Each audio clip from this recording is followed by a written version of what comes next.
চলতি মৌসুমে লা লিগার শিরোপার রেসে বেশ ভালোভাবেই নিজেদের অবস্থান ধরে রেখেছে অ্যাটলেটিকো মাদ্রিদ। ২১ ম্যাচে ৪৫ পয়েন্ট নিয়ে টেবিলের ২ অবস্থান তাদের। সবশেষ ২ ম্যাচে অবশ্য জয় নিয়ে মাঠ ছাড়তে পারেনি দিয়েগো সিমিওনের দল। নিজেদের ফিরে পাওয়ার লড়াইয়ে এবার তাদের প্রতিপক্ষ মায়োর্কা।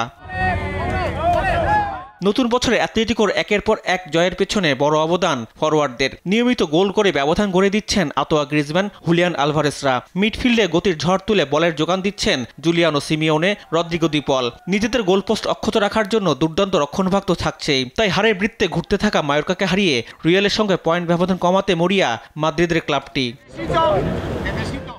এদিকে আরেক ম্যাচে রাত ২টায় স্পানিওলের আতিথ্য দেবে জায়ান্ট রিয়াল মাদ্রিদ। এবারে মৌসুমে দুর্দান্ত গতিতে ছুটছে গ্যালাক্টিকোরা। এখন পর্যন্ত ২১ ম্যাচে ৪৯ পয়েন্ট নিয়ে টেবিলের শীর্ষস্থান নিজেদের দখলে রেখেছে তারা। সবশেষ ৫ ম্যাচে একটিতেও তাদের হারের স্বাদ দিতে পারেনি কেউই।